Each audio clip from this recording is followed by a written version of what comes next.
So 2 సంవత్సరాలు గడిచిన తర్వాత బావా బామ్మర్దులు మధ్యలో కూతురు పంచాయతీ ఇవన్నీ చూసిన తర్వాత రాష్ట్రంలో బీఆర్ఎస్ సర్పంచ్ ఎన్నికలలో 100 నుంచి 30కి పడిపోయిన తర్వాత ఏం చేయాలనో అర్థం కాక మళ్ళీ అందరు పోయి కేసీఆర్ని తీసుకొచ్చి ఏదో ప్రెస్ మీట్ పెట్టి ఇచ్చారు తప్ప దాంతో ఫలితం ఉంటుందని నేను అనుకోవట్లేదు. 10 సంవత్సరాలు మీరు ముఖ్యమంత్రి, తెలంగాణ ఉద్యమం జరిగినప్పుడు ఏడ పోటీ చేయాలనో మీకు అర్థం కాక మీరు పాలమూరు పోతే పాలమూరు వాళ్ళు మిమ్మల్ని ఆదరించి 5 సంవత్సరాలు ఎంపీ చేసిండ్రు. 5 సార్లు పోలే నువ్వు పాలమూరుకి, 5 సార్లు పార్లమెంట్లో పాలమూరు సమస్యలు మాట్లాడలే. 10 ఏళ్ళు ముఖ్యమంత్రిగా ఉన్నారు మీరు. 10 సంవత్సరాలు మీరే ముఖ్యమంత్రి, తెలంగాణ రాష్ట్రానికి తొలి ముఖ్యమంత్రి అని రాసుకుంటారు.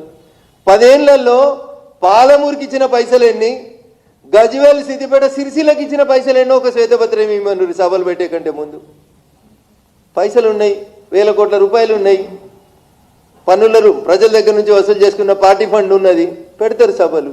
ఏమైతే అన్న జూబ్లీ హిల్స్లో కూడా పెట్టిర్రు, కంటోన్మెంట్లో కూడా పెట్టిర్రు, అయినా ఏం కాలేదు.